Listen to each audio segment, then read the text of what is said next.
I realized there was a huge gap in my business by also me acknowledging it, but also it being glaringly obvious when I went through with my AI conversation. Why this is so impactful. Anyone working in any sort of partnership, team dynamic, this will change everything you're about to do moving forward for having teams. Today, I'm very excited to be joined by Claire Bouvier. If you don't know who Claire is, she is an AI strategist who helps businesses improve their operations with AI. She teaches AI workshops and trains businesses to use AI. And her podcast is the Human First Podcast. Claire, welcome to the show. How you doing today? I'm excited to be here. Thanks for having me. I'm super excited you're here, Claire. Today, Claire and I are going to explore how to embrace emotional intelligence when working with artificial intelligence, AI tools. Now, before we go into all that emotional intelligence kind of stuff, Claire, I want to hear your story. How'd you get into AI? Start wherever you want to start. Okay. Well, thanks for being here. And to all the listeners, I'm excited to share because anyone that's a mom can remember the days. Well, we got the pandemic, so everyone felt that. And then I had a photography business studio and then became a new mom. And my photography business just went zoop overnight, crash, burn, like no one's coming into the studio. And I realized I had to pivot really quickly. I shut it down. And it was around, oh my goodness, in the throes of being a new mom, not knowing what I'm doing, also being like, okay, I have to completely reinvent the next chapter. And my sister is an amazing UX designer for a big UK firm, and she's on the top of everything when it comes to tech. And she's like, you have heard of ChatGPT. And I was so embarrassed. It had been out for 3 months. And I like to consider myself an early adopter. And I was like, anything she says, I'm going to go and check it out. So I was like, ChatGPT. And it was around 10 p.m. in February of 2023. So it'd been a couple months, it'd been out. And I was laying in bed. I wish I could capture. I actually, for this call, was trying to find out the first thing I asked ChatGPT. I couldn't find my first thread because there's a quadrillion now. But I knew in that moment, I like, it was such a visceral moment. I had goosebumps. And I shook my husband. I was like, the world is going to change. And I remember in that moment, everything had unlocked for me. It was this opportunity that I had a talking mirror, essentially, that was smarter and better. And that was when I realized for my ADHD brain, I had this co-partner for life, and there was going to be some major changes that happened. And because of this, people always say, did it change your creativity or replace it? No, it allowed me to wear lots of hats, stay organized, and hit my first 6-figure contract.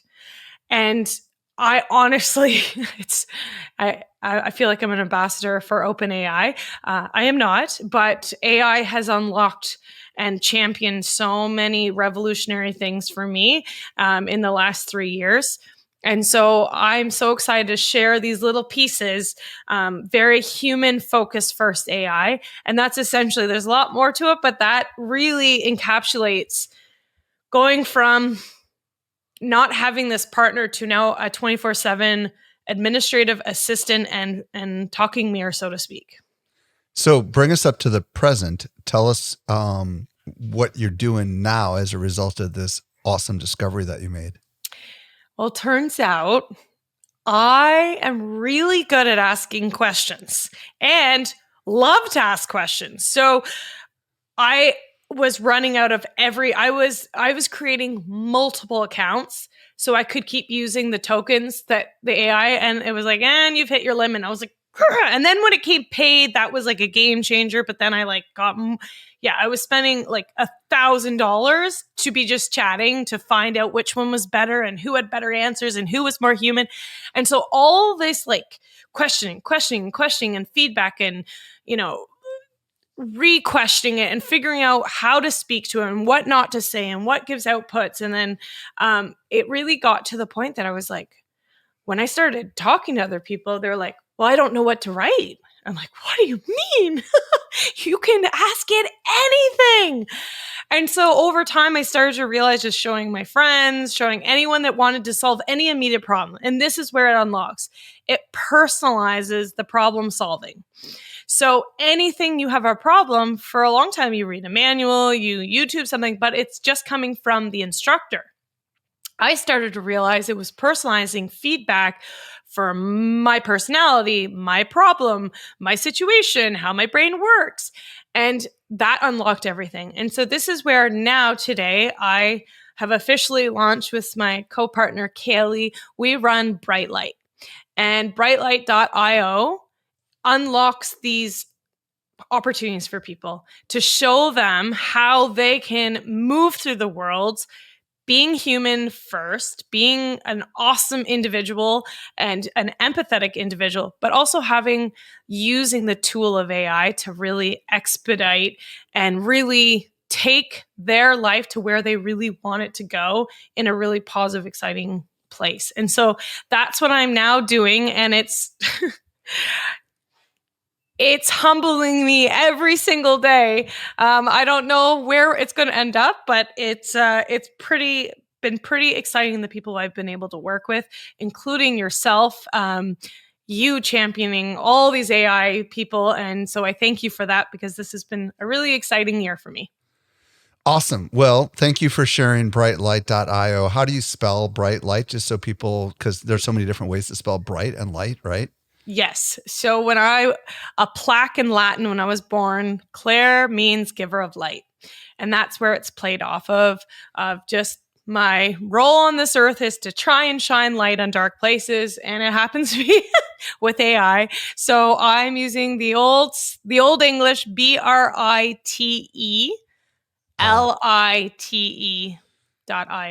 Okay, And perfect. it looks nice. Yeah, that's cool. I'm glad you said that, because people are going to phonetically spell it and they're going to get it wrong. So, okay. Awesome. Well, first of all, thank you for sharing your experience and your journey, because I know your journey is a lot like other people's journeys where they had this aha epiphany moment when they first used AI. And many people said, wow, that's going to change everything, including me. And some are just now experiencing it for the first time and perhaps listening to this show. So now bringing it all around to emotional intelligence. Let's talk about, why is emotional intelligence so important in a world where AI is proliferating everywhere? Well, I know we don't have 3 days to talk about this, but I like to say that data wins minds, but at the end of the day, empathy wins wallets. Mm. And it goes back to the beginning of time that storytelling will always be the most powerful conversion for individuals. And as humans, we're drawn to stories.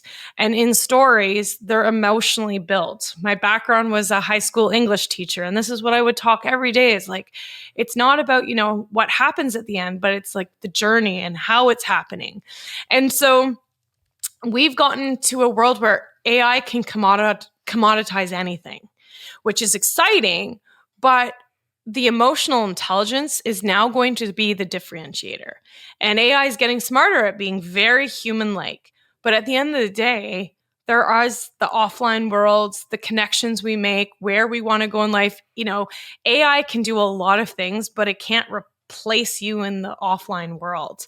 And we know that the offline world is essentially how you build your network. Look what you've done, Michael. Like, after a quadrillion years in the podcast space, I shouldn't say a quadrillion, you've just been the OG. You have given free knowledge to people. People trust you. People get excited to tune in. And so when you share information, it's because they trust you, because they've built that human connection with you. And so this is where we're all like, the hype is so exciting. Like, I can pretty much automate anything in my life. But when it comes to building networks and transformation, emotional intelligence already we're seeing is a non-negotiable to be something that's going to differentiate you, even just in business as a competitor, but also as a human, to build connections. And it's interesting because at the end of the day, I was teaching a workshop for HubSpot, And it was fascinating to look at when I'm chatting, the most activity and the most, when it comes to AI, the people that get most excited is anything that's around the emotional content. It's so valuable because it's something that unlocks the whole piece when we talk about the storytelling and feelings and emotions. And that's where so many people miss that part when they're using AI to build that in. Therefore, the outputs become generic. They become very lack the storytelling piece that's really, really important. And so this is where I get really excited. It's not about just, better algorithms, but it's really about creating more intelligent prompting. And that comes from the intelligent prompting and being able to build out really strong, any projects that we're doing is that we go back and go deeply into the emotional intelligence of it and priming it. And every person that I look up to in AI keeps, hitting home. It's all about context. And the context, what context is the emotional framework and the emotions that are going behind all the data and the numbers. And that's important. But what really dials something in or converts or changes someone is the emotions that come into play and understanding that. And so this is what's kind of scary though, because when I jump on Claude, it's becoming more and more human. And so it's in a weird way, it's pushing us to become even more human, if that makes sense. Mm-hmm. And so we really are competing with other humans using AI. But at the end of the day, we are making sure we're really tuning into our, I hate to use this word, but that authentic self. And so at the end of the day, we want to think, AI will unlock everything moving forward. And when I say AI, emotional intelligence in the AI. Okay, so maybe let's just spend a second talking about intelligence versus emotional intelligence. And I'll start with intelligence. AI is perhaps, or very well soon will be, the most intelligent access machine, quote unquote, that exists, right? It has more insights and knowledge than anyone else in the world, and it's only getting stronger, right? So when we think of intelligence, we mean access to information, right? And the ability to connect things together. What do we mean about emotional intelligence? How is that different? Well, I like to think of it that, when business is the best way to use it, because a lot of our listeners are, in the business world. Intelligence is knowing your demographics and everything, all the data behind it. But then something that I have been working a lot in is then we go deeper and we look at people as individuals, and we go further and we look at, and something that has unlocked everything I do now is our Enneagrams, individual Enneagrams. And that, it's like, okay, the demographics allow us to understand who buys, but then these personality tests that we run, that we understand and look at emotional intelligence, it's why people care. Understanding that why unlocks everything. And this is where emotional intelligence changes the game, because it's giving the value after you have the numbers and really figuring out, why am I doing this? Why am I motivated? On both sides. So yes, that's kind of like where the emotional intelligence is playing into, is going deeper into what and why, or more so why motivates someone to do some sort of behavior that unlocks so much opportunity. It could be just dealing with a very angry customer versus figuring out how to champion or motivate a team player that you're working with, or how to talk to your spouse after a long day when you have completely two different motivations and how you relax, for example. Okay, so I'm going to try to restate what I think I heard you say. Emotional intelligence is understanding what motivates people to take action or to respond the way that they do. And it's fueled by their personality. And you mentioned the Enneagram, which we use very strongly. And I am an 8-wing 7 on the Enneagram, which is, those that know what it means know what it means. But we're all motivated by different objectives and purposes and stuff like that.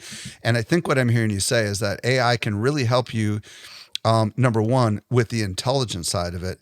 But number two, it can help you also understand maybe some of these emotional intelligence things because it understands that as well.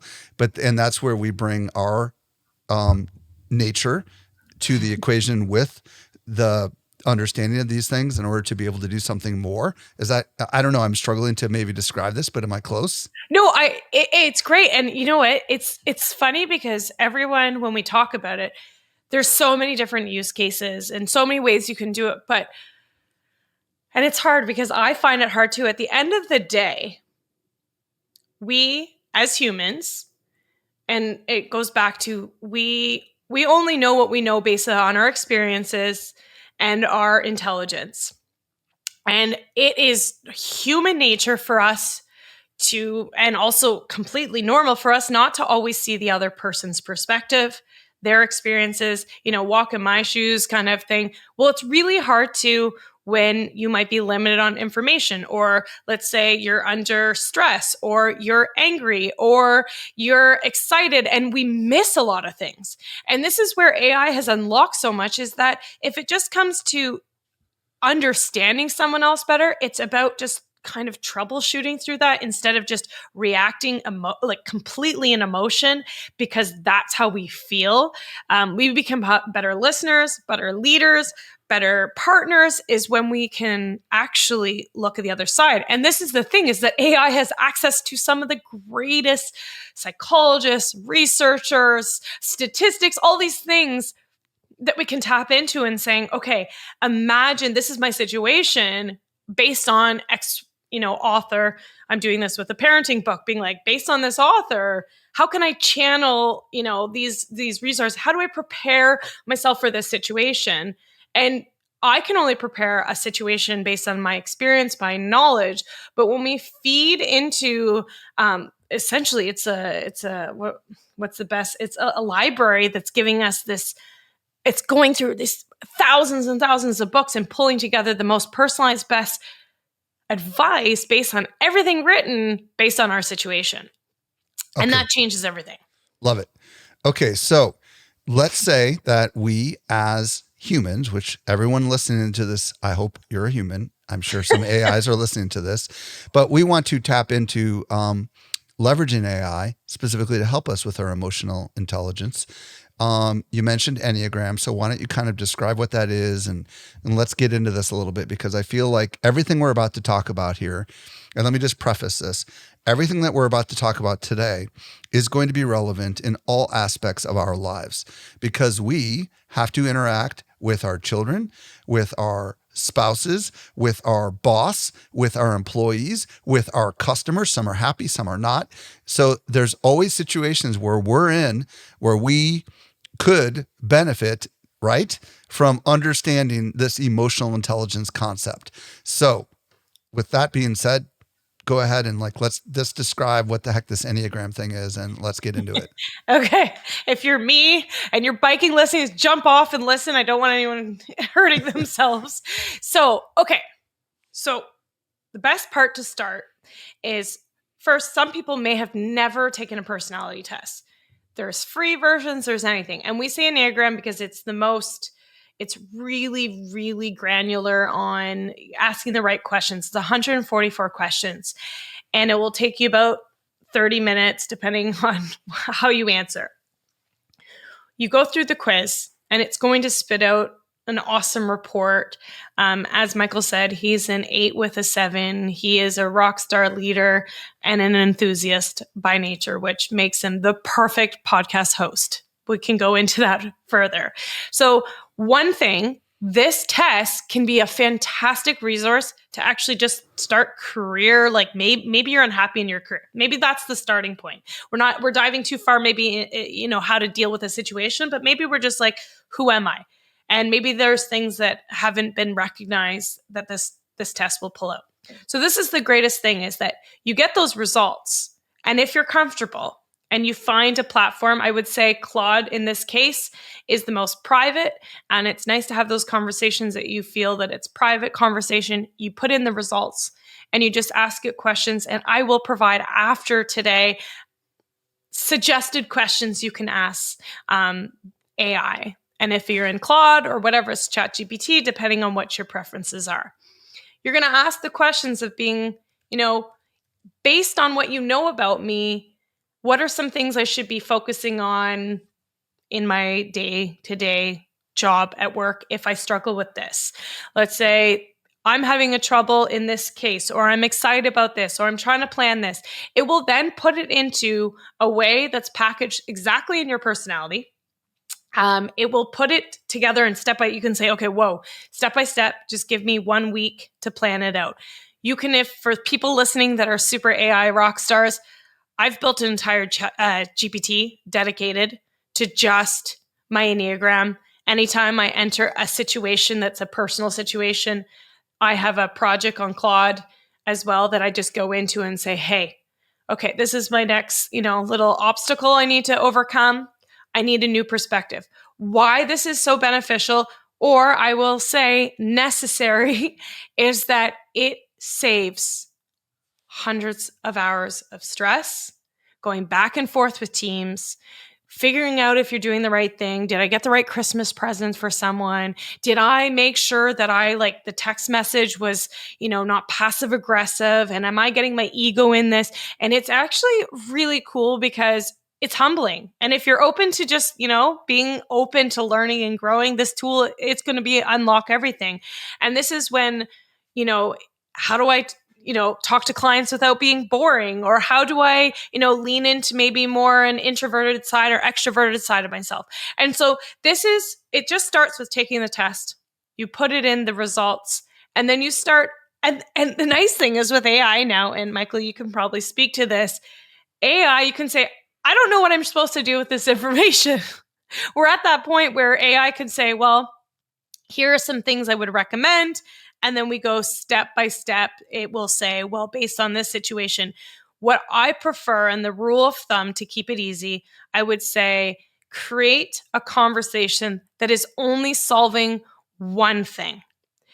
Anytime you start asking it to solve a bunch of things based on your personality, the answers become very muffled and diluted, so to speak. So before we get into how to use this Enneagram stuff with AI, I just want to throw a couple thoughts out there. We at Social Media Examiner have asked all of our employees for years to take the Enneagram test, and we couple it also with Strength Finders test. And what we do is we map everybody up, and you have your primary number, and then your wing is your next biggest number to the left or to the right of whatever your number is. And it's not necessarily your next biggest one on the thing. Depending on what test, you're going to get all sorts of different numbers. 8-wing 7s like me, we prefer to move fast and place progress over operational process. And the problem with 8-wing 7s is we can move so fast that there's no trail that's repeatable. So what we've learned over time is that we need to hire people that are really good at systems to make sure that we can not have to reinvent the wheel every time, right? And we have, for example, all sorts of different people that work for me, and they have people that work for them. And sometimes we face conflicts. Like I've got some 1s on my team, and those are the perfectionists. And the 1s are slow and steady wins the race. And the 8s are like fast and furious wins the race, right? So then all of a sudden you realize, okay, I'm an 8-wing 7. How do I work with a 1-wing 2? Okay, I need to slow down a little bit and explain the why, and they need to understand what the process is, and I need to be more patient with them. And these are the kind of things where the more you understand people's Enneagram and kind of what motivates them, the more things kind of help lock in. Now, one thing you should know is that your Enneagram can change over time. So it's not one of those things that lives with you forever. So if it's a test you took like 5 years ago when you were in a very stressful situation, you might want to retake it today.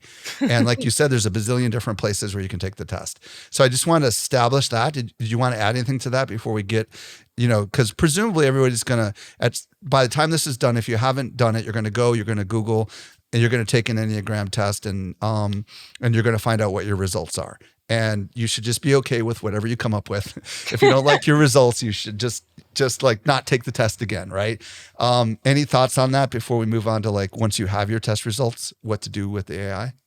No, I think you did an excellent job, much better than I did. And also, I applaud you because you are 100% another OG in the space doing this way, way, way before, people are doing it. But now it's even faster now to actually troubleshoot discourse, communication. Yeah. Yep. So, okay. So, let's assume eventually you get a bunch of people to take the Enneagram, because that's really, I think, the goal here, right? I mean, obviously you can understand more about yourself, and let's talk about understanding yourself first before you talk about other people. But like once Yeah. you get your Enneagram results, or if you have your Enneagram results, how can AI help us understand ourselves? Let's start there. Well, the first thing is a lot of people say, I don't know what to say. That is the issue, is like, okay, what questions I'm going to ask. And I thought a long time about this question, because I get it a lot. And I just say, what's your 3 a.m. question? You're laying in bed at 3 a.m., you wake up and you're stressed. That is a great point to start.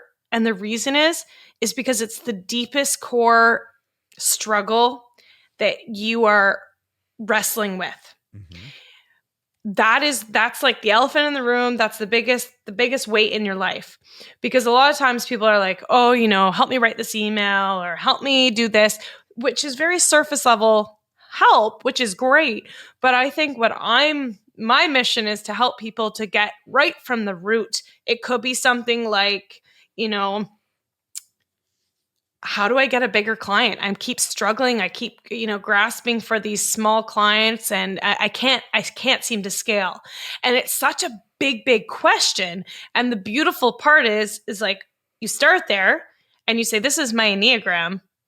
And then you start the discourse. And the beautiful thing is, with a lot of the models that are releasing and coming out, whether it's whatever large language model you are using, whether it's Gemini, Claude, well, more so ChatGPT just rolled out another new model, and it has a lot of follow-up questions, which is really good. And so this is where it's, for a long time, you'd have to come up with the questions. But I would say the best place to start is when you're the question you're wrestling with in the middle of the night.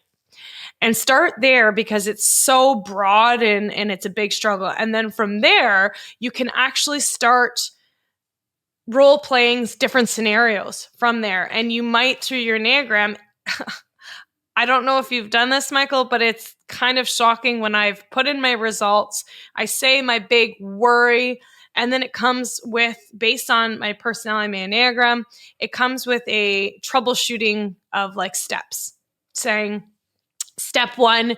And because let's say it knows that you're an 8-7, well, yeah, you said you're going really fast. You're like, okay, I need to solve this problem in 1 week. Where the one is like, okay, I need to solve this problem. And it knows in 3 months. And so it's going to give you a plan for the week, like going through it and solving it, where the one has a much more back and forth. And so this is where I would say there's 2 things. The first thing is, what's the 3 a.m., struggle? And then what's the next part is, how the question comes down to, how do I talk to AI? A lot of people, the best is what we call is raw, unstructured data conversation. And I call this, just the voice brain dump. A lot of research is people think clear, better is when they're walking. Go for a walk. And that 3 a.m. stress, keep note of that. When you go for a walk, write down all the things, like just say out loud all the things that you're struggling. It's amazing. You talk about maybe family issues, you're maybe excited about a work opportunity, you need to travel, you want to do all these things, but it's all mumble jumbled. And this is the biggest issue that people are having. They're so overwhelmed. There's so much noise today. And so you have your Enneagram. It knows, really, like, your Enneagram is kind of like the guiding principles of how you're motivated, how you can, continue to become a more awesome person. And then you have your brain dump. Those are the 2 things that will unlock everything for all of you listening, is having that personalization of what we call as context of your situation, who you are, what you're willing to share. And then you have the objective so to speak, truth of the test that you took, when you pair those together, they come with a very unique output that is only for you that will be successful.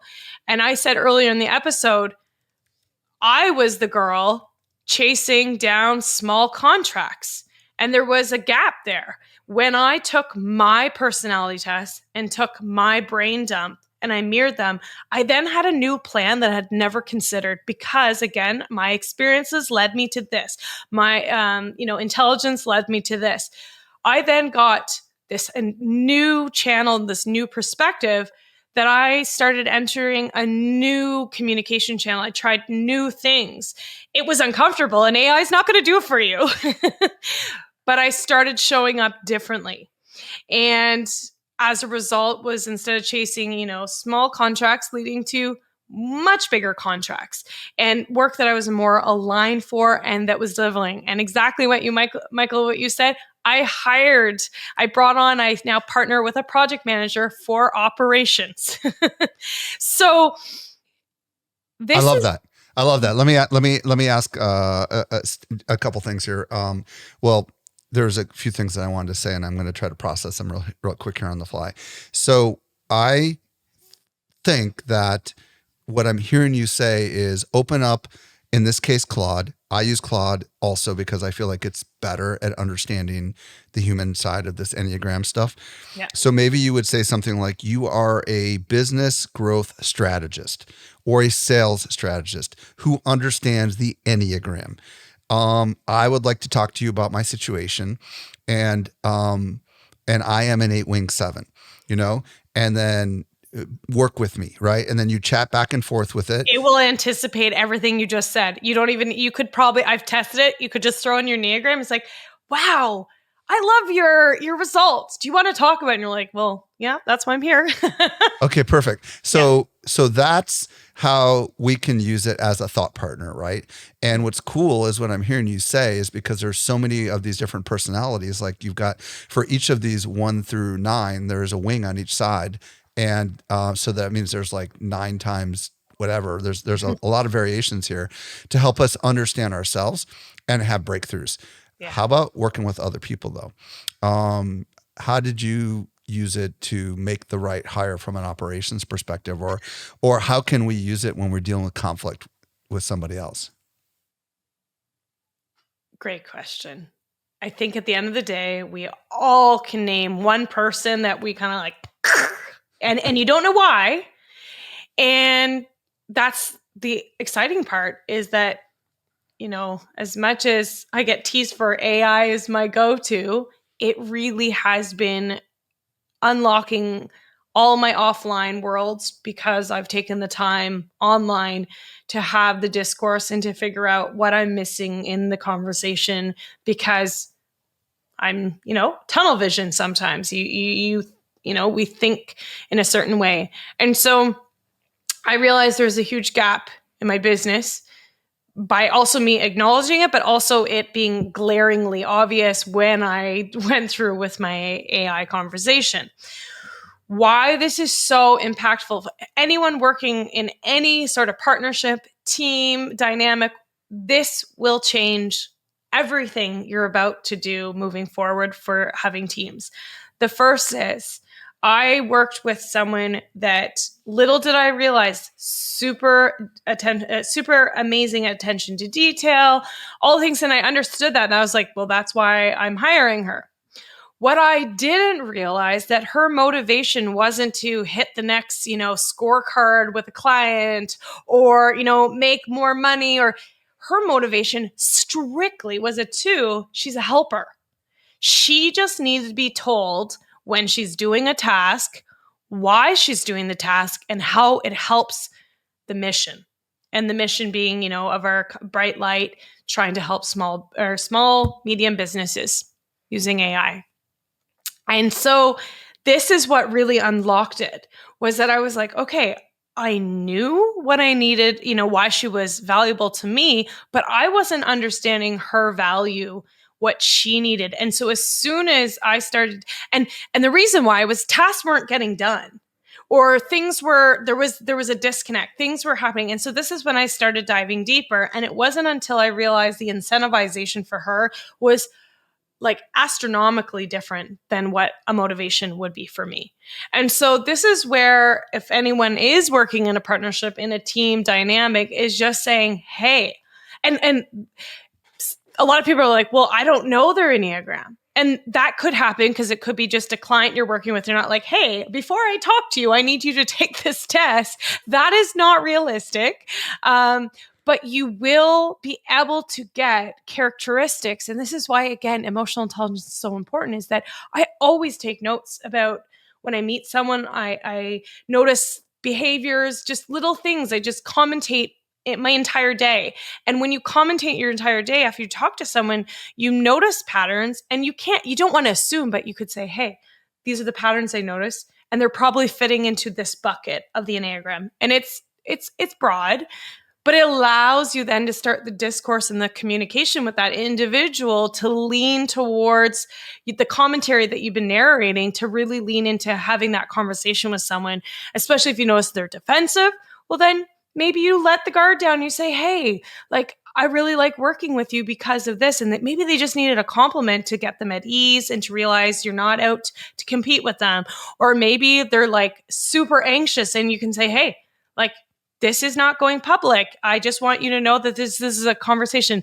And having that intel will unlock everything. And I do believe, and Michael, you probably, this is being a podcast, conversations, good questions, good curiosity, good creative thinking unlocks the human potential. And that's what I'm most excited about. 100%. And I've been told by my executive assistant that she can use AI to discern someone's Enneagram, because AI can kind of look at like a LinkedIn profile, or look at the kind of writing that they do, and it can discern what someone's Enneagram likely is. And how did you find her? and then if that's true, then you can experiment with, okay, assuming this person is this Enneagram, how ought I approach it differently? Here's the situation that I faced, right? What kind of email should I do? A cold outreach for someone I'm dying to talk to, or yes. Right.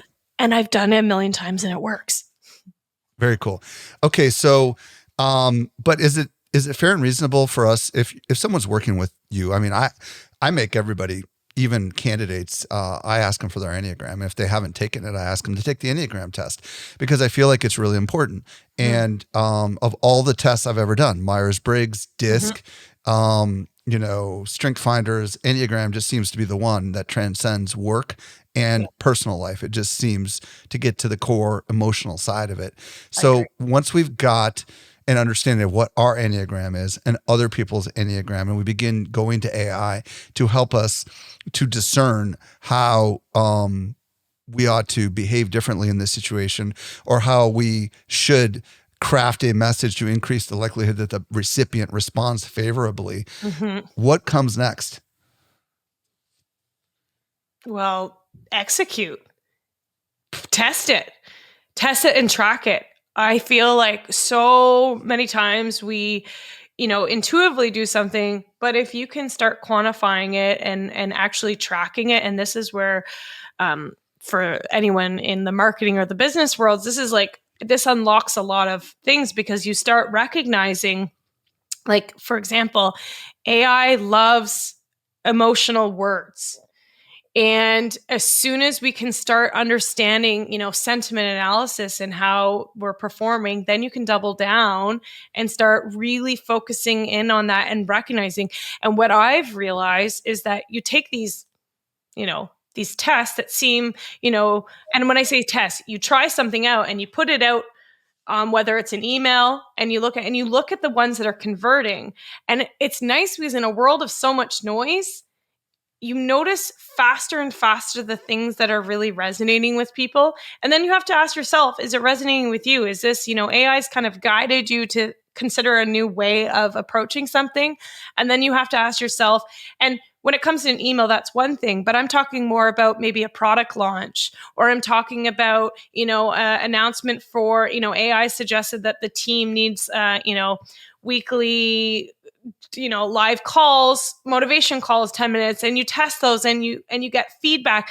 AI is only good to, give suggestions, but there's so many nuances. And so that's why I always say, track the nuances, track what's happening, see if you notice anything and where to pivot. And that's where, AI can't do all these things. You as there's a lot of research. I think the Nudge, they just put a new episode on talking about, go with your gut. And AI doesn't have a gut. I'm sorry. um, and I hope it never does. But the idea is, at that point, where does it take you? Well, go with your gut and go out and try it. Stop asking questions. Don't be me and keep going down, keep going further, execute it, put it out into the real world, test to see if it works. And the ones that do work, ask yourself, why did it work? And the ones that just did a belly flop, ask yourself, what could I have done differently, and test it. So I would say that's the biggest thing is people get all this information, but then they don't pull the trigger and to execute and put it out into the world. You mentioned earlier in the interview that you have ADHD. I am dyslexic, which is still on that neurodiversity scale. Don't have ADHD, but to the people listening that have ADHD, how has AI helped you? Because one thing I know about people that have ADHD is they can go down rabbit holes and stay in them for a very long period of time, right? So how has AI assisted you with your neurodiversity? This sounds it sounds like a hyperbole. It almost makes me emotional because I can honestly say it's completely transformed my life. And people are like, oh, that's a little drastic and dramatic. But I will say that it completely has, because for the first time ever, I'm someone that has always, since a little girl, and I wasn't diagnosed till I was in my 30s. So it was masking or troubleshooting or trying to, working so hard to be like everyone else, how they dealt with things, and realizing I did everything differently. But what I've come to realize is that because I'm always running this commentary and constantly with ADHD, most people with ADHD are tracking patterns all day long. They're noticing something, then they question, they notice something, question, and then they take all these patterns and try and solve these situations. But it gets really, really tiring in your head to have all this information swirling and not putting it out. AI essentially is like the therapist, the friend, the assistant that can handle the emotional baggage, so to speak. And I can sift through all the noise before it comes out to a person, and I don't burden a person. That would be by far the number one thing, is that I can do a lot of troubleshooting my own brain and my own struggles, or my fast moving everything to figure out how to speak to another neurodivergent individual. But also, more importantly, most of the world still is neurotypical. And so then I'm able to figure out how to speak to that world.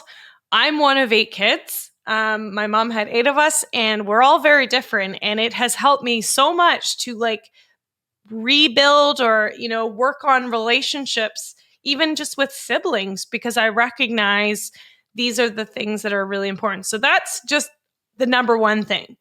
The day-to-day, I have a GPT that is plan my day. And I have prompted it to no end. It will just be like, okay, Claire, you said this was your goal.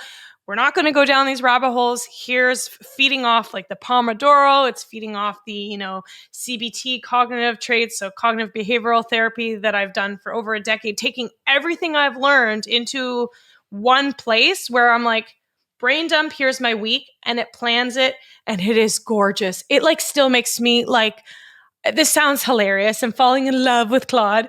But it's I can breathe. I'm like, okay, I can do the work. I just hated organizing the work.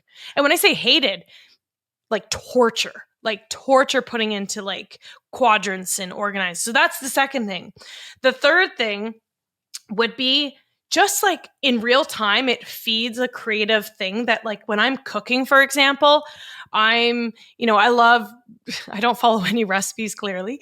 But when I'm cooking, I'll take a picture and I'll be like, hey, like, do you think it's too weird to like add something like this? I'll be like, actually, that's a little unusual. Or be like, do you have anything? I see this is in the back of your fridge. Throw that in. It'll be great. And then I start like, it actually unlocks this like whole new, I'm cooking all these different Asian dishes that I'd never tried before. And then I'm going into like Mexican, and it's so fun because I'm like, wow, this is so cool. So in real time, it allows me to troubleshoot something that I'm like, carpentry I've built because of this. I can't believe I can say this, but I built a studio. I'm building a sandbox in real time right now for my little 2-year-old in the next 2 hours before he gets home. It's allowing me all the things that just weighed me down, manuals, like fine prints, things that just killed my moving fast, creative, spontaneous in the real time. I have the detailed partner to, hey, here, think about this, or it gets everything. And it from let's go into business side. The business side alone, I can be on a plane and I'm like whispering to my microphone and I'm like, oh shoot, I have a presentation tomorrow. And I'm like, blah, blah, blah. I'm saying all these like things. And when I get to the online world, I try and just the plane. I love to read books and keep it offline. Is that when I go online, I've built a project for presentations alone in Claude, and I say, okay, I need you, and I have crazy prompts for that. But essentially, it will spit out the perfect presentation. Then I go into Gamma, and it's ready to rock and roll because I just allowed myself on the plane to talk into it. Michael, I could talk for 3 hours about use cases, how I use it, how I don't use it is a whole other conversation as well. Is that I have a list of things that morally for me and my own ethical like guardrails, I say these are the rules that I don't use it for. And that helps me. And AI has actually helped me do that, ironically enough. So maybe that's also something to consider, like how to, not use AI for certain situations. Yeah. So are you predominantly using Claude for everything? You mentioned custom GPTs. Does that mean you're using OpenAI? Are you using the advanced voice mode in ChatGPT and then you're going over to Claude, or are you doing everything in Claude? I'm the jambalaya queen because I use them so much. I know exactly what each one has personality wise. Like what does image generations? Claude does a diagram, or the Gemini 2.5 that's come out. It's great for deep research. Then the O3 that just came out on ChatGPT is really good for doing a mini course for simplicity. So I have memorized just a bank of models that fit my workflow, and it's very, very messy how I work, but my brain is allowed to go. That's cool. You're using the best tools for the best application instead of just relying on one. I mean, the ones, that's what I'm hearing you say. All right, Claire. Well, you mentioned somewhere in the middle of the interview that you had some potential prompts and stuff that you wanted to share with everyone. So first of all, share with people where they can follow you on the socials if they want to connect with you there. And then if they want to consider working with you, where do you want to send them? And then let's mention that link also. I would say right now, pushing everyone either over to clairebouvier.com or brightlight.io. If you're on LinkedIn, that's like a great, just tell me, listen to this episode. Happy to connect. LinkedIn is where the day-to-day is there. And stay tuned as we launch Human First AI podcasts. Now, did you end up making a URL like we were talking about, clairebouvier.com/SME? Yes. Okay. Yes. So why don't you tell everybody what's going to happen when they go there and spell out how they can actually, not everybody's going to know how to spell your last name. Yes. So everything we've talked about, people are going to say, okay, oh my goodness. Yeah. Give me the step-by-step. There will be a step-by-step from this episode of all the prompts that you can use or ideas that you can tackle and maybe things you can consider. It will be the cheat sheet from this episode I will give you. And as we discussed, it would be... Is it clairebouvier.com/SME? Yes. Okay. Yes. And your last name is spelled Bouvier. Claire, thank you so much for coming on today's show and sharing your insights with us. Thanks so much, Michael. You are a gem. It's been a pleasure.